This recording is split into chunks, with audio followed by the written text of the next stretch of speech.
예배를 잘 드리는 사람이 복을 받습니다. 기독교의 역사는요, 예배를 잘 드리는 한 사람이 국가적인 복을 받게 했던 역사를 간직하고 있습니다. 하나님이 찾으신 예배자로 수예배에 오게 된 것은 하나님의 특별한 은총입니다. 세상을 사는 사람들은 아무도 외회 없이 위기를 만납니다. 달갑지 않게 만나는 위기를 어떻게 받아들여야 될까요? 위기에는 두 요소를 포함하고 있다는 사실을 잊어서는 안 됩니다.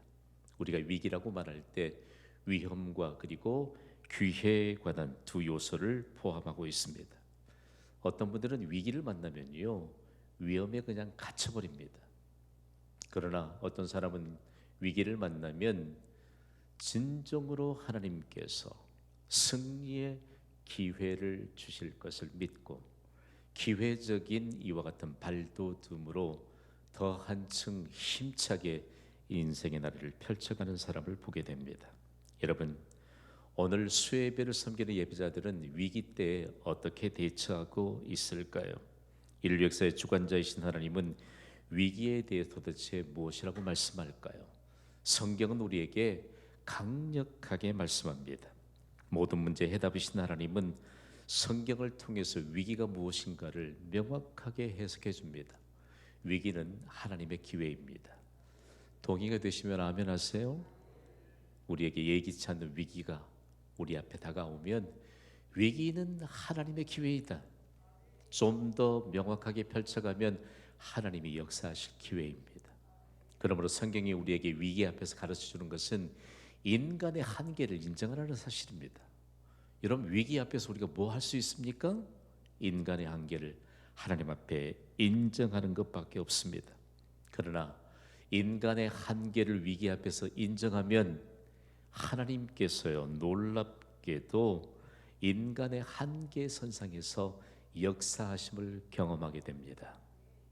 이거 아세요? 하나님은 위기, 즉 벼랑 끝자락에서도 하나님은 하나님 앞에 인간의 한계를 인정하는 자에게 벼랑 끝자락에도 웃게 하십니다. 여러분, 이 교회와 그리고 이 시대를 살아가는 그리스도인들이 교회를 통해서 위기 앞에서 어떻게 살아가야 될 것인가에 관한 내용들을 가르쳐 줘야 하지 않겠습니까? 하나님은요, 인간의 한계 선상에서 역사하세요.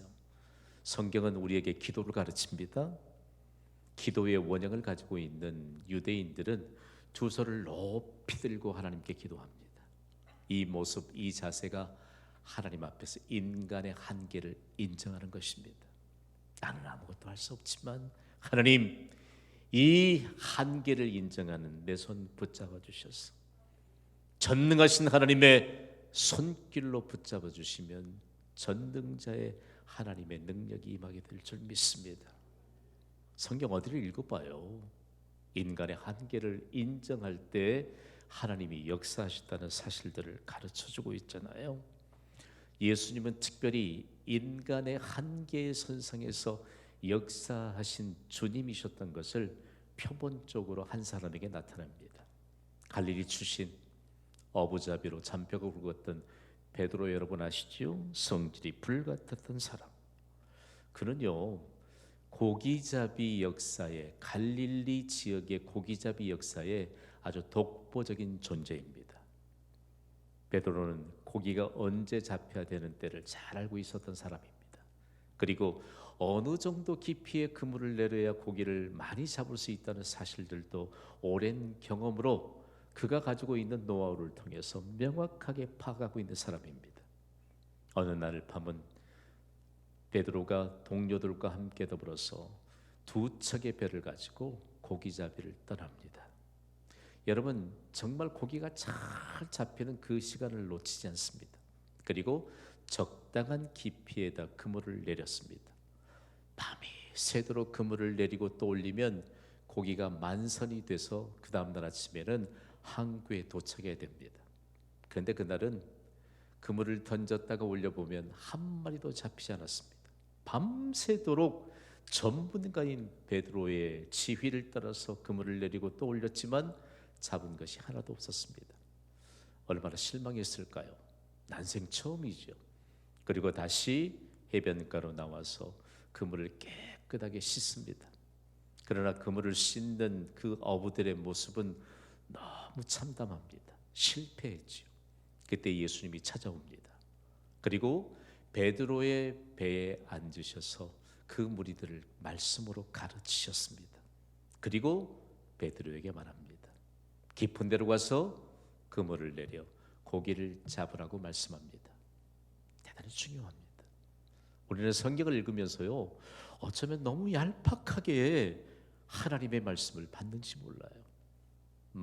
누가복음 5장 4절 말씀을 제가 설명해 드리는 배경을 마음에 두시고 함께 소리 높이 읽어보겠습니다. 시작.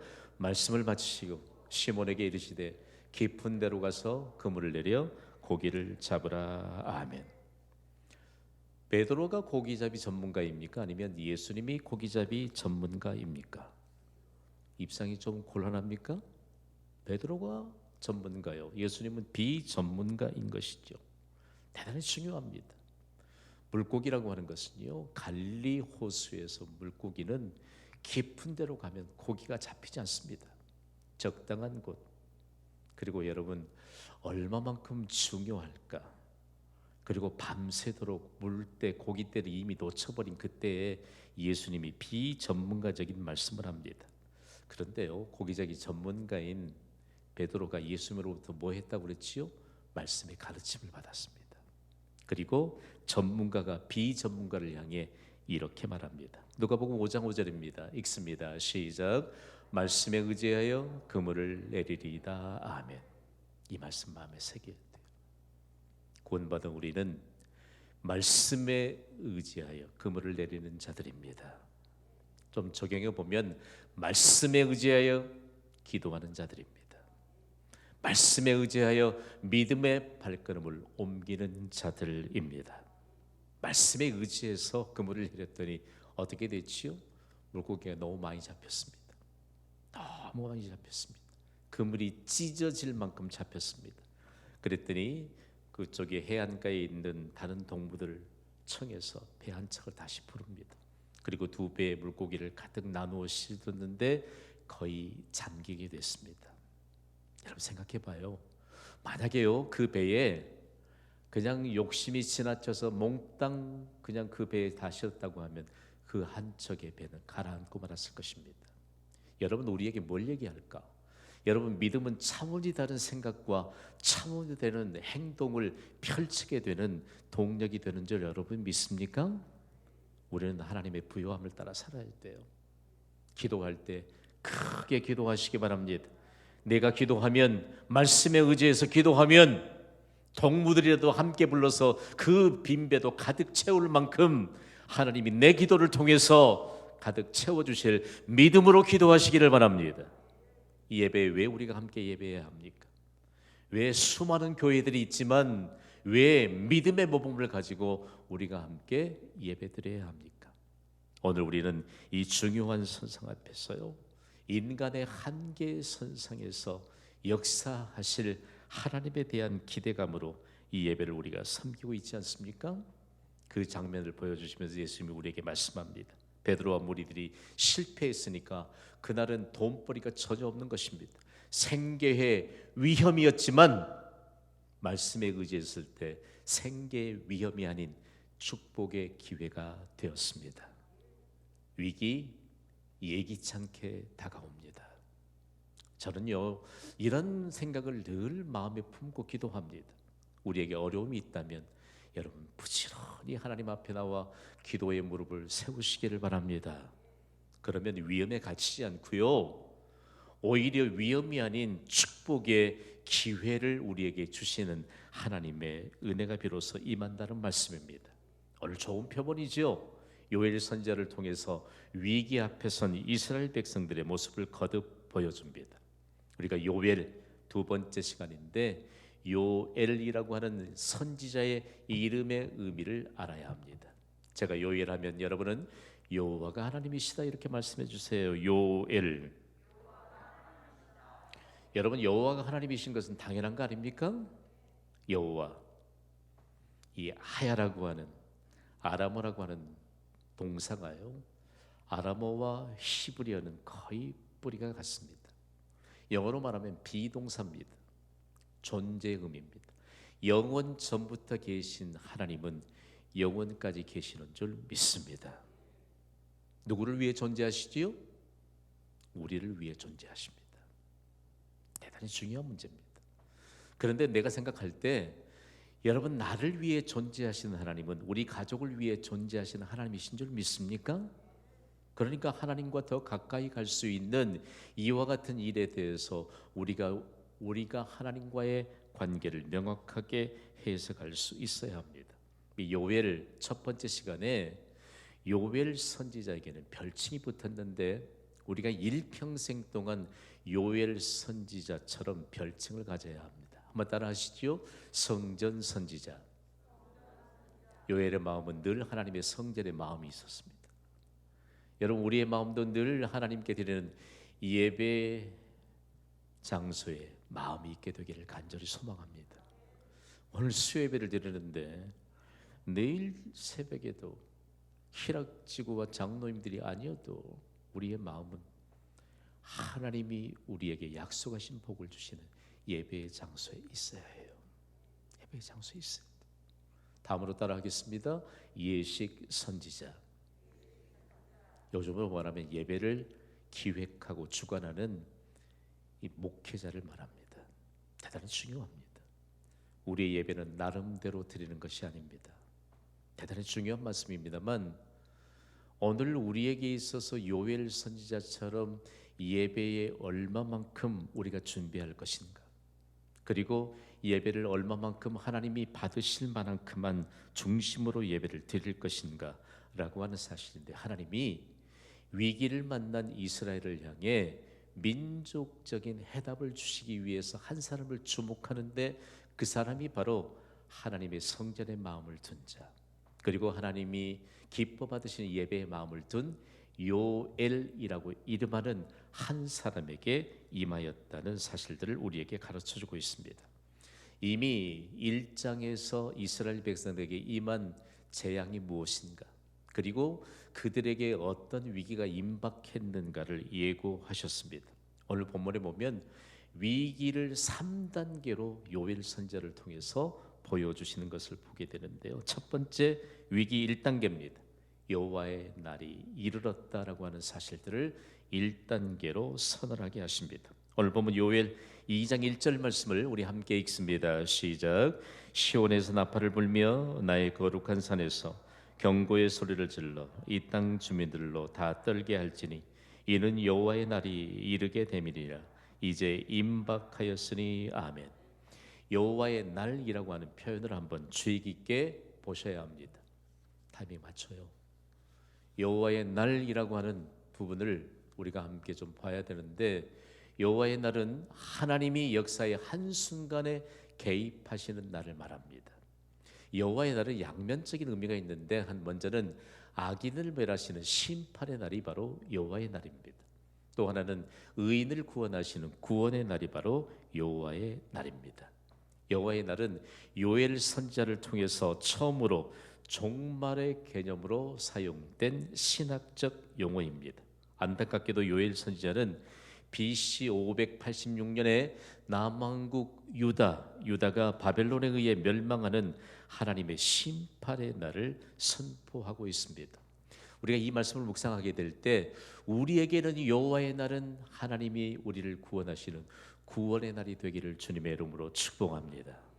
그러니까 양면적으로 우리에게 있어서 어떤 하나님의 역사심에 대해서 우리가 도구가 되고, 그리고 우리가 어떤 상황에 있는가를 돌아보게 하는 이와 같은 표현이 바로 여호와의 날이라는 사실이죠.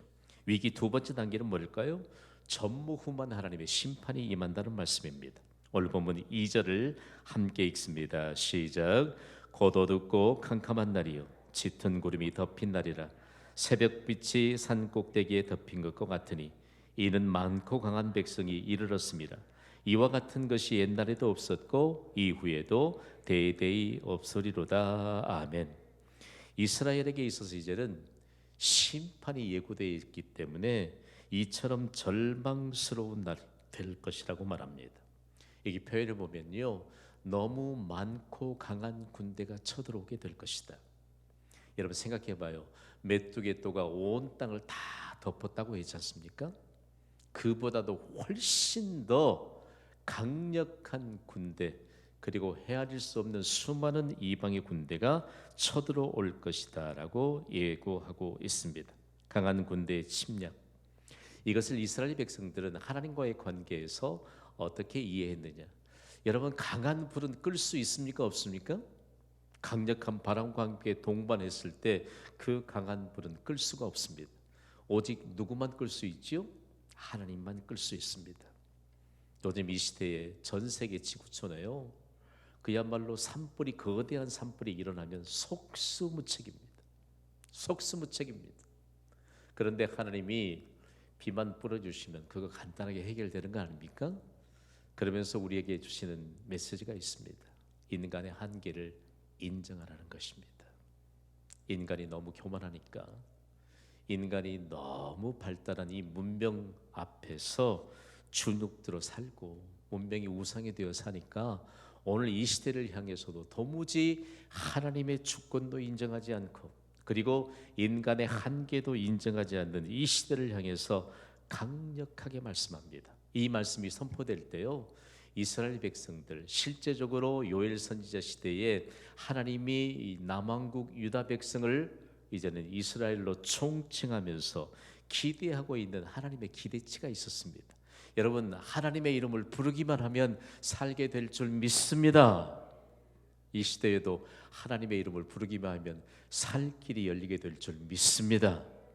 그럼에도 불구하고 왜 우리는 하나님의 이름을 부르는 것에 대해서 너무 열정을 쏟아붓지 못할까요? 요즘 들어서요, 저는 경신교회에서 하나님께 올려드리는 찬양 소리가 울려 퍼지면 막 가슴이 뛰어요. 한 분이라도 아멘이라도 좀 해주시지. 그렇게 아멘도 안 하시면 어쩌란 말입니까 도대체? 대단히 중요해요.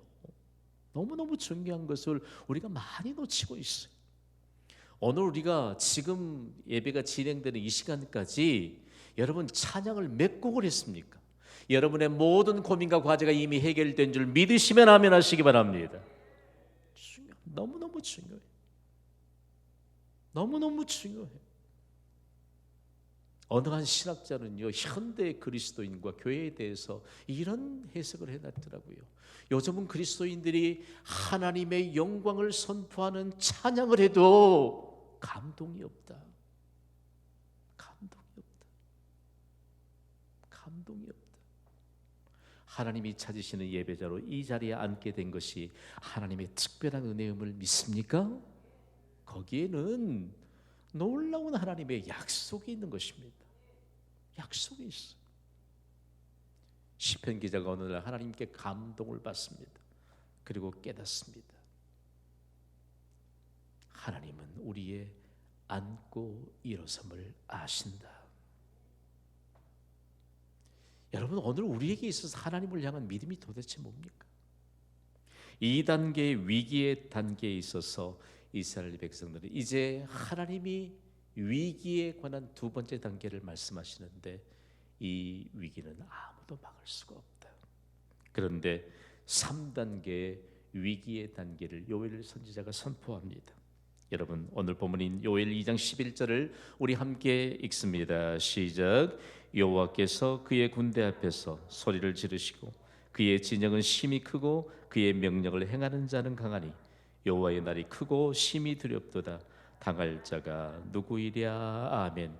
대단히 중요한 것은 하나님이 심판의 군대를 지휘하신다는 말씀입니다. 조금 짧게 축약해서 읽어볼까요? 여호와께서 그의 군대 앞에서 소리를 지르신다고 말씀합니다. 가장 중요한 대목에 대해서 제가 명확하게 해석을 하면, 여호와께서 그의 군대 앞에서 소리를 지르신다는 것은 이방의 군대를 누가 지휘하신다는 얘기지요? 하나님이 지휘하십니다. 아무리 하나님의 백성들을 침략해오고 포로로 끌어갔지만 그들이 누구의 도구입니까? 하나님의 심판의 도구입니다. 반짝 사용하게 되는 것입니다. 그러니까 아무도 하나님의 심판에 대해서 막지 못한다는 말씀입니다. 대단히 중요합니다. 왜 그랬을까요? 도대체 왜 하나님이 평상시에는 자기 백성을, 하나님의 백성을 대적하는 자들을 대적해서 싸우시지 않습니까? 이게 정상입니다. 그런데 어떻게 하나님의 백성을 대적해오는 이방의 군대를 통해서 자기 백성을 대적하십니까? 여러분, 너무나도 가슴 아픈 역사입니다. 왜냐하면 하나님의 선택된 백성인 이스라엘이 하나님의 백성으로 살기를 포기했기 때문입니다.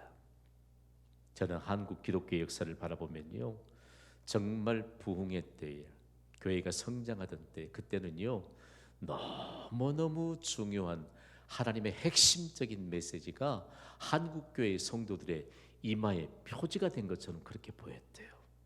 따라합시다. 나는 하나님의 군대다. 생각해봐요. 하나님의 군대 용사인 한 사람인 것만으로도 얼마만큼 중요한 믿음의 고백입니까? 그런데 그때 한국교회에 하나님의 말씀이 흥황할 때 하나님이 작은 자를 통해서 천을 이루리라, 현재보다 1000배나 많게 하시리라. 생각해 보세요.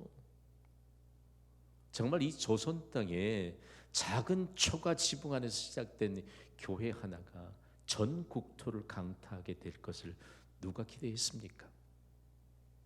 현재보다 1000배나 많게 하시는 비전을 마음에 새기시기를 주님의 이름으로 축복합니다. 한 사람이 하나님의 군대다. 생각해 보세요.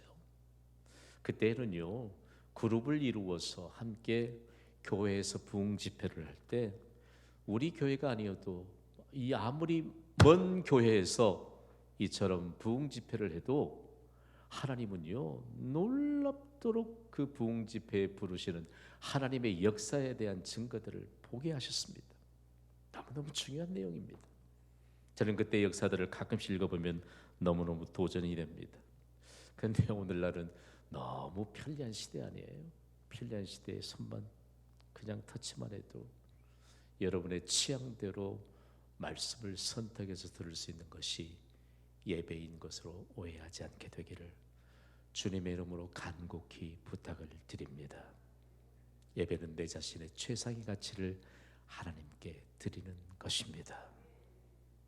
하나님이 여러분에게 멋진 의상도 많이 주시기를 축복합니다. 어디 입고 가실래요? 중요한 문제입니다. 요즘 들어서 전 세계적으로 다시 하나님이 주시는 이 은혜에 대한 재해석이 얼마만큼 중요한 하나님의 역사에 대한 내용들을 가져왔는지 모릅니다. 여러분, 오늘 이 밤에 하나님이 위기의 3단계를 통해서 우리에게 주시는 지역적인 메시지가 있습니다. 하나님의 백성인 것을 포기하고 사니까 하나님이 자기 백성을 오히려 이방의 군대를 지휘하셔서 대적하시는데, 이 시대를 살아가는 우리에게, 우리가 사는 광주 광역시를 향해 하나님이 무엇을 계획하셨을까요? 경신교회를 통해서, 너희만 경신교회를 통해서 구원받고 은혜 누리며 살아라라고 주신 은혜가 아닙니다. 블레싱 광주 경신교회를 통해서 온 땅에 충만하게 되는 하나님의 선포가 되었습니다. 블레싱 광주, 광주를 구원하라, 광주를 축복하라. 여기에 대한 분명한 표지가 있습니다. 여러분 잊지 않으셨지요? 다 함께 선포합시다. 광주를 하나님의 도시가 되게 하라. 광주 시민을 하나님의 백성이 되게 하라. 여러분 기도하세요. 하나님의 여러분의 가정에 복 주실 줄 믿습니다. 요엘 선지자가 그렇게 기도했습니다. 하나님, 예루살렘이 다시 하나님의 도시가 되게 하여 주시옵소서. 예루살렘에 사는 모든 거주민들이 다시 하나님의 백성이 되게 하여 주시옵소서. 여러분 오늘 교회가 이 기도해야 되지 않겠습니까? 경신교회를 통해서 광주 시민이 하나님의 백성이 되기를 원하는 기도를 하나님이 들으시기를 원하십니다. 이 경고의 메시지를 3단계로 선포하는데, 하나님은 이 경고의 메시지, 위기의 메시지만 선포하셨느냐?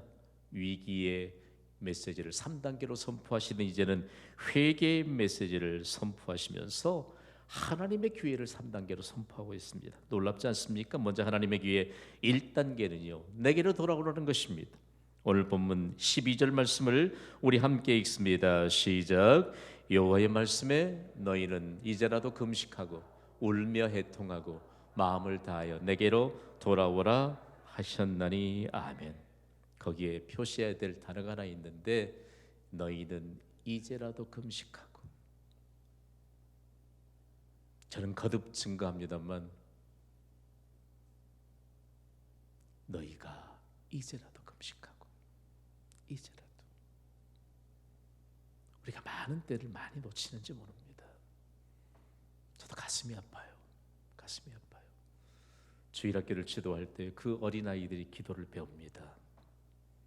기도를 배우면 집에 가서 꼭 한대요. 아빠한테 한 대 쥐어 박힐 망정. 아빠가, 예수님을 믿지 않는 아빠가 기도하지 않고 식사하는 건 너무 당연한 상식 아닙니까? 그럼에도 불구하고 손 모으고 하나님, 우리 아빠도 예수 믿게 해주세요. 생각해봐요. 때로는 예수 믿지 않는 아빠들이 묻는데요. 우리 집에서 누가 제일 높은 사람이냐? 주일학교에서 믿음을 배운 아이들은 예수님이요. 그 아빠 울거락불거락 할지라도. 그러면서 구원의 역사들이 이루어졌습니다. 여러분, 우리에게도요 하나님이 말씀합니다. 우리가 입을 열지 않으면 길가에 사람들의 발뿌리에 채이는 돌들이라도 입을 열어 말하게 하실 분은 하나님이신 줄 믿습니다. 그러면서 우리에게 말씀합니다. 너희로 인하여 구원받아야 될 사람들이 구원받지 못하면 그 핏값을 너희에게 찾을 것이라고 말씀합니다.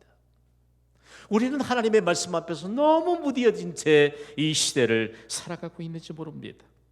그러면서 구체적으로요 거기에 세 개의 단어를 지목해 줍니다. 한번 따라합시다. 금식, 애통, 마음.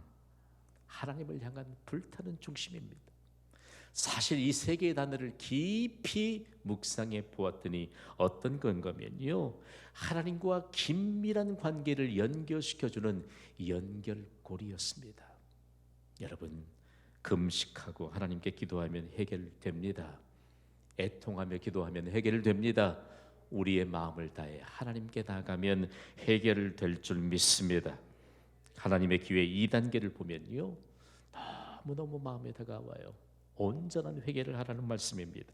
오늘 보면 요엘 2장 13절을 우리 함께 읽습니다. 시작. 너희는 옷을 찢지 말고 마음을 찢고 너희 하나님 여호와께로 돌아올지어다. 그는 은혜로우시며 자비로우시며 노하기를 더디하시며 은혜가 크시사 뜻을 돌이켜 재앙을 내리지 아니하시나니 아멘 아멘. 거기에 보면 옷을 찢지 말고 마음을 찢으라라고 말씀합니다. 옷을 찢는다는 것은 반쪽 회개를 말합니다. 그러나 마음을 찢는 것은 온전한 회개를 말합니다. 그러므로 반쪽 회개에 그치지 말고 온전한 회개를 하라고 촉구하고 있습니다. 이 하나님의 기회의 이제 세 번째 단계는 어떤 거냐면요, 예배 회복을 기대하라는 말씀입니다. 오늘 보면 14절을 우리 함께 읽습니다. 시작. 주께서 혹시 마음과 뜻을 돌이키시고 그 뒤에 복을 내리사 너희 하나님 여호와께 소제와 전제를 드리게 하지 아니하실는지 누가 알겠느냐. 아멘. 이미 하나님의 심판은 선언됐습니다. 그럼에도 불구하고 하나님은 기회를 기대하면서 선지자를 향해 선포하라고 말씀합니다. 요엘 1장에 하나님의 성전에서 하나님께 예배를 드리면서 함께 드릴 예물인 소제와 전제를 드리지 못할 만큼 메뚜기 떼가 다 먹어버렸습니다. 하나님이 그렇게 복 주셔서 풍성한 은혜를 누릴 때에는 그거 가지고 쾌락만을 즐기고 하나님을 외면하더니 이제는 하나님이 다시 하나님의 기회를 허락하실 것을 기대하라고 말씀합니다. 여러분, 오늘 우리에게 있어서 하나님을 찾으면 살 길이 열리게 될 줄 믿습니다. 그 일의 첫 단계는 예배입니다. 내가 한 사람 하나님 앞에 하나님이 찾으시는 예배자가 되었더니 우리 가족 모두가 살 길을 찾게 된 예배자가 되지 않았습니까? 그래서 오늘 이 시대를 살아가는 우리에게 하나님이 위기에 대해서 다시 한번 명확하게 말씀합니다. 위기, 위험인가 기회이다. 제가 이 말씀을 깊이 묵상하면서요, 중요한 것은 이스라엘 백성들이 이 말씀을 받고 깨우치지 못해서 결국은 바벨론의 포로가 되었지만 포로 이후에 그들은 철저하게 깨달았습니다. 아니, 이미 포로 중에 깨닫고 포로 이후에 그들은 신앙을 재정비했는데, 신앙에 실패하면 모든 일에 실패한다는 것이 민족이 외치는 그야말로 가슴을 찢는 회개의 선언이었습니다. 여러분, 신앙에 실패하면 모든 일에 실패합니다. 그러나 신앙에 성공하면 모든 일에 성공하게 될 줄 믿습니다. 우리는 위기가 다가와도 하나님을 향한 신앙에 성공하면 여러분 반드시 성공하면서 위기는 더 이상 위험이 아닌 축복의 기회인 것을 보게 하는 놀라운 은혜가 임하게 될 줄 믿습니다. 너무 많은 고민하지 맙시다. 신앙의 실패가 바로 실패일진데 이 인간의 실패를 어떻게 이해해야 할까? 인간의 실패는 하나님의 기회입니다. 우리가 있기 때문에요, 우리의 가족들에게 하나님의 기회가 주어지게 될 줄 믿습니다. 기도합시다.